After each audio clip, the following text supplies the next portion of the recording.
3 üstə 2. 5. Birinci Yusuf cavab verdi. Əhməd çiçəklər. Üç farkıya. Siz ikiniz gəlirsiniz. 4 üstə gəlsin 3. 7. 7. Zeynəb düz cavab verdi. Hüseyn. Benim arkaya gidiyor. Bəli, arxaya getsin. Hüseyn əyləşirsən yerə. Gəl, Yağmur sən gəl. Əziz, Yağmurla gəlirsiniz. Diqqətli olun uşaqlar. 7 çıxılsın 5. 7 çıxılsın 2. 2. Yağmur əyləşirsən yerə. Əziz arxaya. Siz Anar ilə Gülay gəlin. Yaxşı, sakit ol. 4 üstə gəlinsin 2. 4 üstə gəlinsin 2. 7.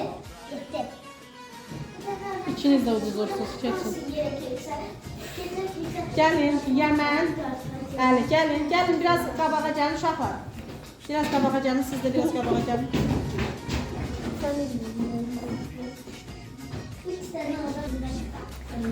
3 üstə gəlinsin 2. 4. 5. Yəmən doğru dedi. Yəmən arxaya keçirsən Əli, oturursan yerə. İkiniz gəlin, Əsgəri Əziz. Bir də Yusuf.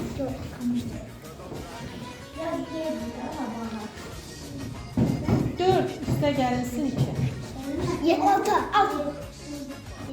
6 bir də verirəm sual, qarışdırmayın. 6 çıxılsın 4. 2. 2. Əzur Yusuf daha doğru. Tez cavab verdi. Sən keçirsən arxaya, Əsgəri Əziz yerə.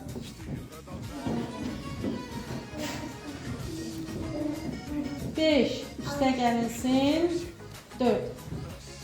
9. 9. Yusuf daha tez cavab verdi. Zeynəb oturursan yerə. Elə sən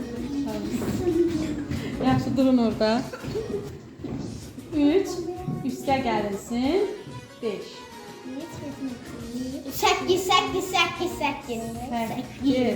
8. 8. Əziz daha tez cavab verdi. Yəmən əyləşirsən yerə. Yaxşı. Yaxşı. 4 üstə gəlinsin 3. 8. İkiniz də udurursunuz. 4 üstə gəlinsin 3. 7. Keçin oturun yerinizə. Uşaqlar, qalib olan kim olur? Əzizli Əziz.